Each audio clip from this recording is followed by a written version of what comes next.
Ok, bonjour, bonjour chers amis et bon dimanche. Et c'est vrai que le Seigneur a béni plus d'un. Et comment dire, et que demain on ira travailler comme on se doit et avec un moral assez haut.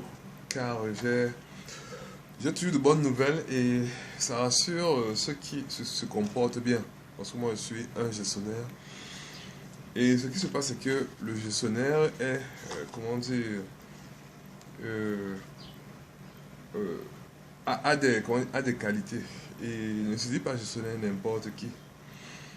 Donc, être gestionnaire, ça veut dire que tu connais d'abord les chiffres, tu connais le système, tu connais aussi ce que c'est que les contrats, tu sais ce que c'est que les accords. Et en fait si tu comprends beaucoup de trucs, en fait, c'est que tu as aussi eu une expérience. Un gestionnaire, c'est quelqu'un qui a aussi eu une expérience. Donc l'expérience, c'est au moins c'est d'avoir lu un cours de gestion. Donc c'est ça qu'on appelle l'expérience. Et comment dire de surcroît, un gestionnaire aussi, c'est quelqu'un qui fait des prévisions. Donc c'est vrai qu'il peut imaginer ce que sera l'avenir. C'est vrai qu'il peut faire des prévisions. Donc c'est vrai qu'il peut annoncer des crises. Donc à travers le comportement, à travers la situation. Donc c'est quelqu'un de très méticuleux. Donc en fait, il a tous les outils pour, parce que beaucoup de chercheurs ont observé. Et quand tu vas sur le terrain, ce ne sont que ces outils. Donc moi, j'en ai émis certains. Et je vous dis, les outils que j'ai mis sont faits pour éviter des crises ou des tensions. Donc c'est un peu ça. Par exemple, si quelqu'un vous donne sa société de gérer, mon ami, tant que... comment dire, parce qu'il y a, il y a un truc, une éthique en matière de gestion. Donc, que quand tu sors de l'argent, tu dois avoir ce qu'on appelle le retour sur investissement. Et la plupart des retours sur investissement sont de l'ordre de 10 à 15%. Donc, c'est pas énorme. Donc, c'est juste ça que les gens demandent. C'est que quand tu apportes le capital, donc peut-être de 1 milliard, automatiquement, en fait, il y a même un nombre d'années parce que quelqu'un ne peut pas accepter que tu gères son capital. Je ne sais pas si c'est 15% là, hein. Je crois que c'est ça. Je vois que c'est souvent 15, 10. Bon, c'est souvent dans l'ordre de 7 à 15% parce que la banque, c'est 5%. Et en matière de gestion ou de commerce, je crois que c'est 15%. Parce que le résultat, comment dire, bon, il y a la norme en matière de résultat. Il y a une norme en matière de prix de vente.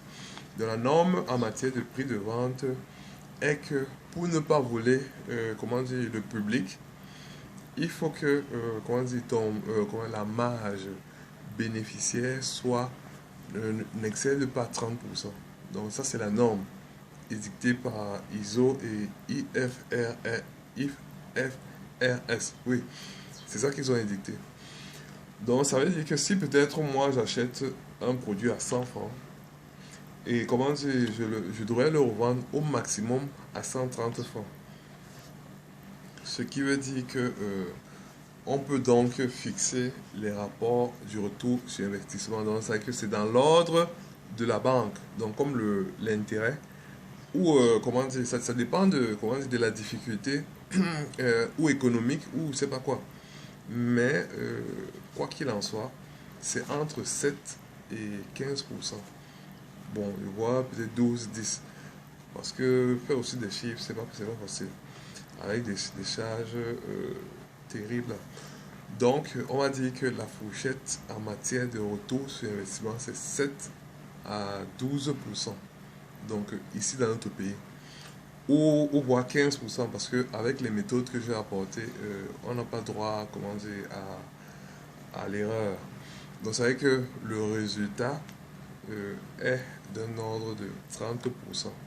Et c'est vrai que l'investisseur ou l'actionnaire doit avoir environ 7 à 15%.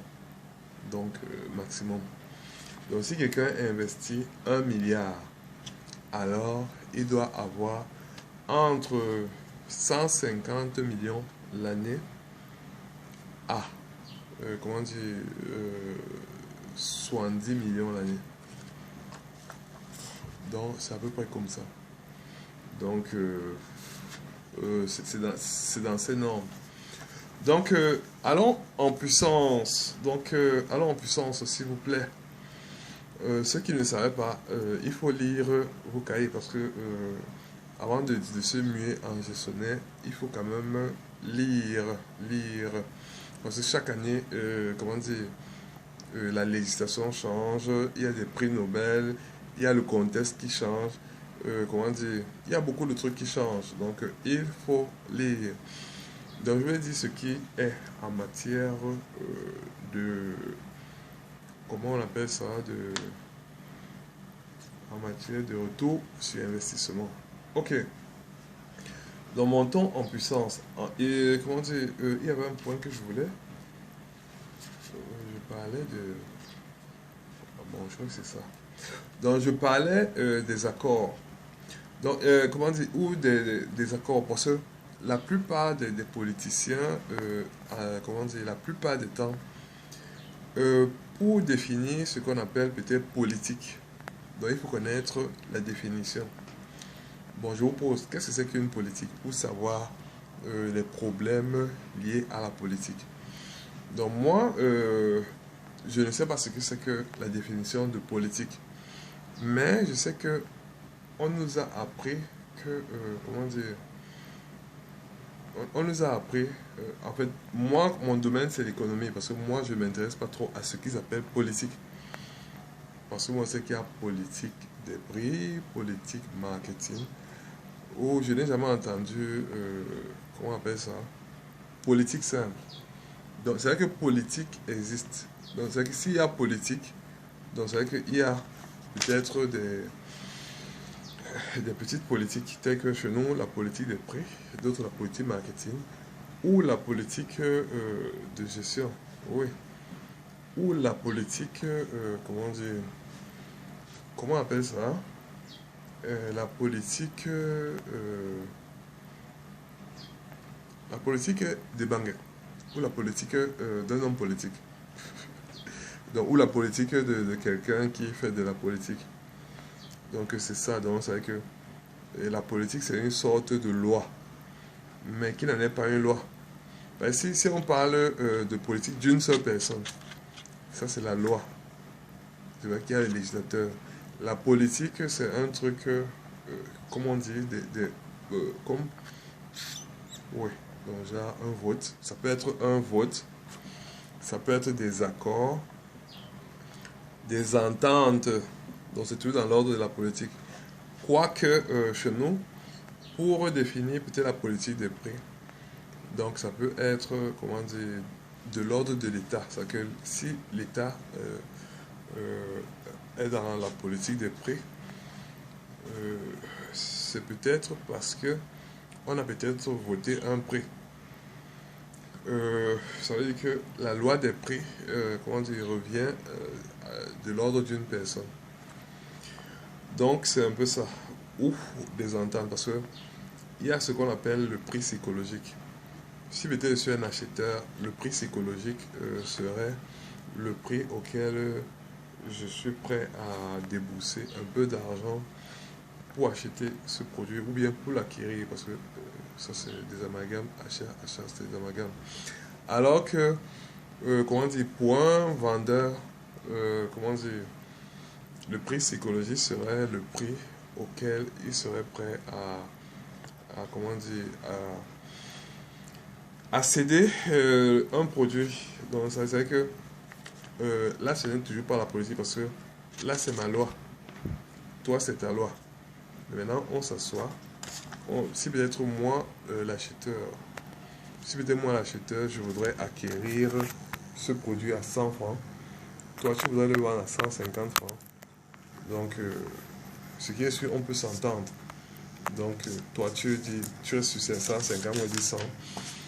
Et si tu dis peut-être, à un moment donné, tu es fatigué ou ton produit ne passe plus, tu dis, Bon, je te laisse ça peut-être à 75 quoi.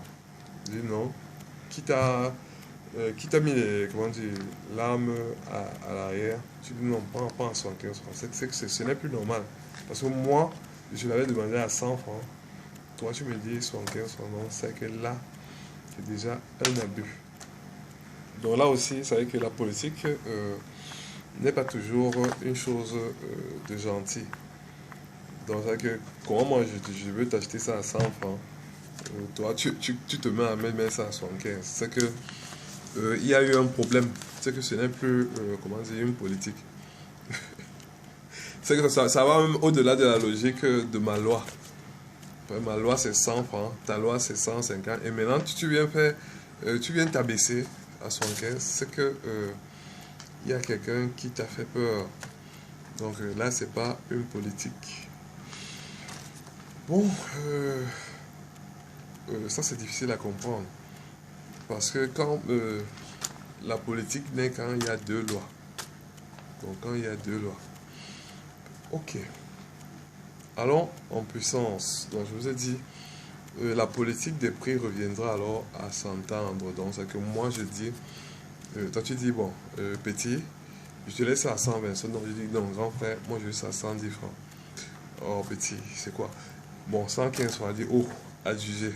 C'est vrai que 115 francs, c'est une politique de prix parce que toi tu sous-estimes que je suis pauvre. Et comment dire, et moi j'estime que vraiment le grand frère est très gentil. Donc c'est un peu comme ça. Ok, allons en puissance. De ce fait, la politique de prix relèverait d'un débat social. Relèverait d'une chose sociale parce que, comment dire, quand je fixe le prix à 115 francs ou l'État qui fixe un prix à 115 francs, que tu sois riche ou pauvre, comment dire, le prix à 115 francs. Regardons, si peut-être moi j'ai un revenu de 500 francs, si on mettait le prix à 200 francs ou à 300 francs, la facilité de m'enrichir serait difficile. Donc, ouais, c'est un peu ça. Et si on met le prix à 200 francs, la facilité comment dire, de s'appauvrir serait facile. Donc, en fait, c'est des ententes. Donc, c'est des accords. Donc, c'est que on ne veut pas tomber. On ne veut pas tomber, c'est un peu ça.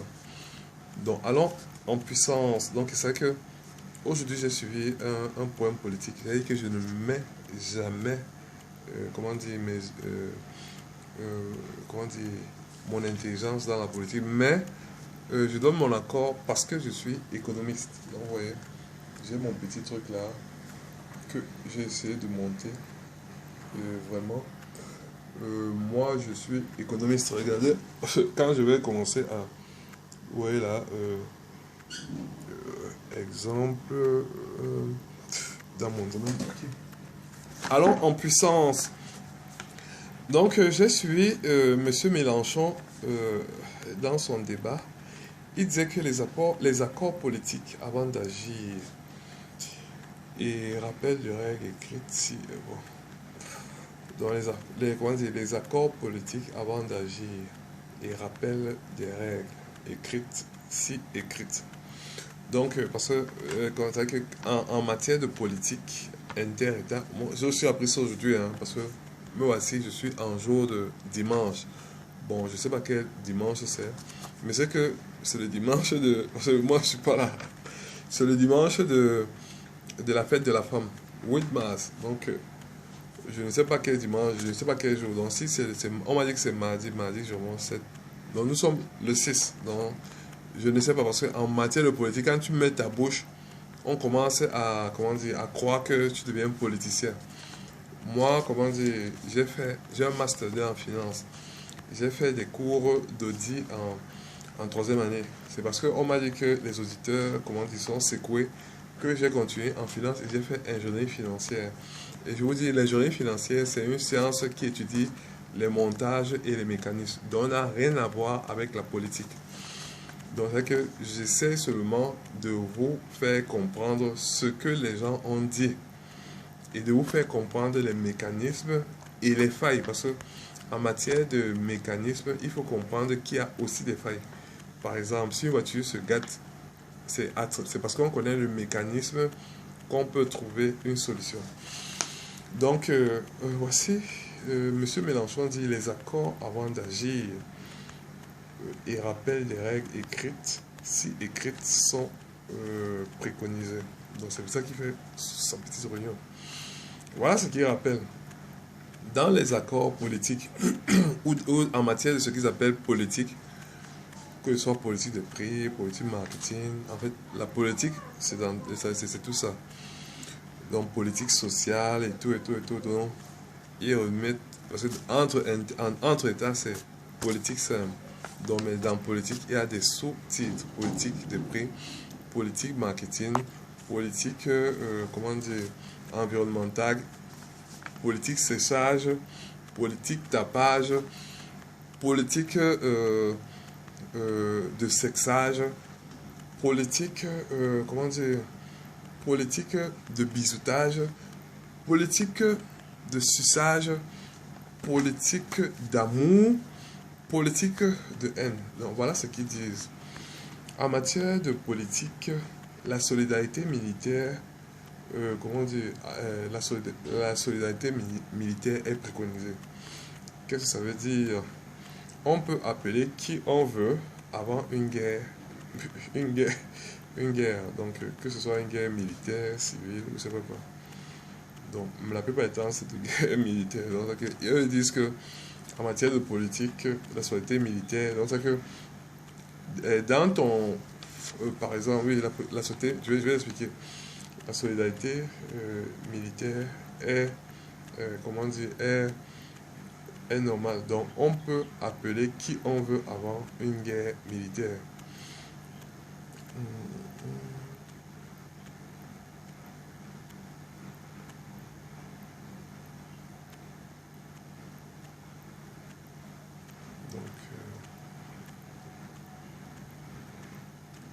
Ce qui se passe, c'est que ça peut provenir du non-respect des accords. Voilà.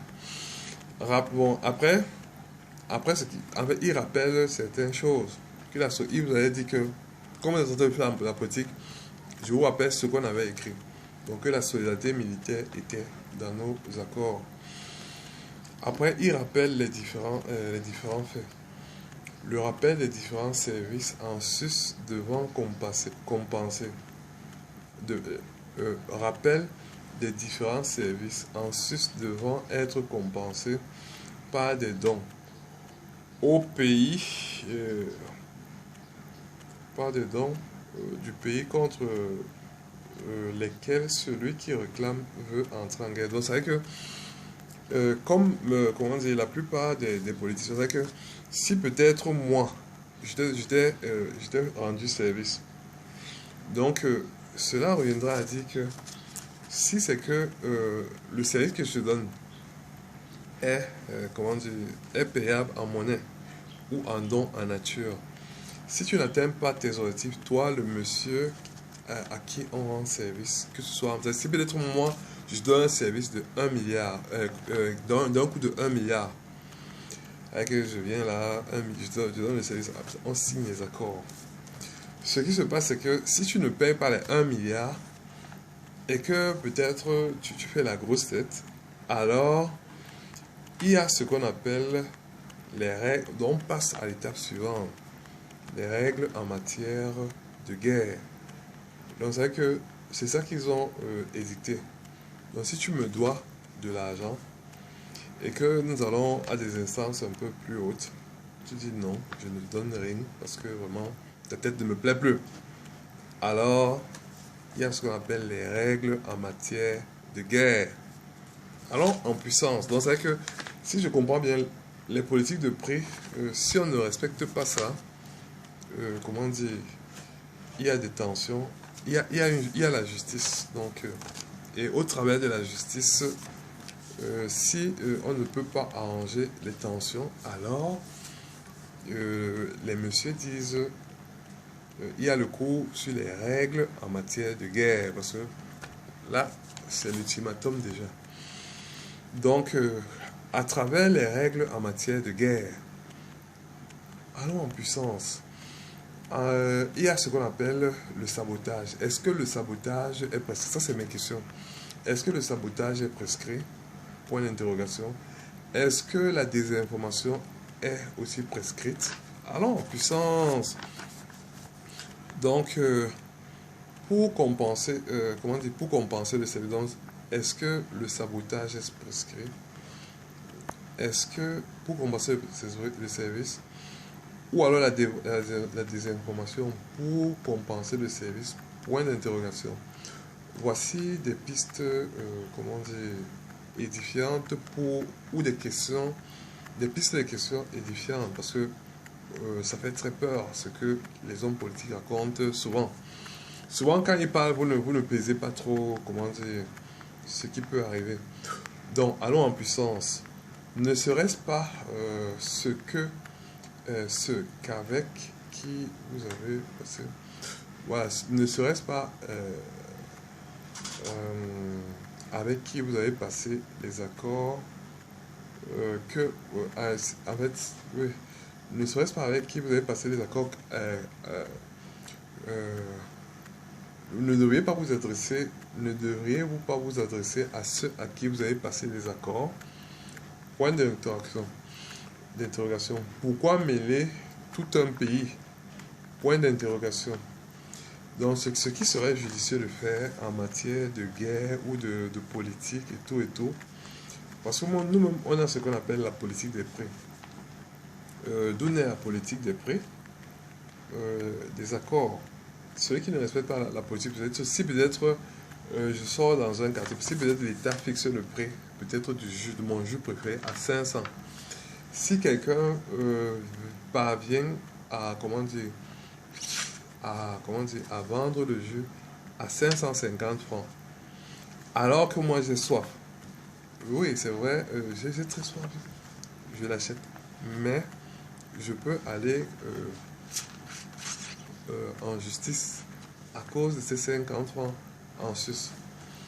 Donc, et si peut-être la personne ne veut pas me rendre les 50 francs, que va-t-il se passer? Ok, allons en puissance. Donc, ce qui serait judicieux de faire, c'est de faire, bon, pour tous les politiciens ou les hommes qui veulent entrer en guerre, parce qu'en matière de guerre, c'est pas joli, joli.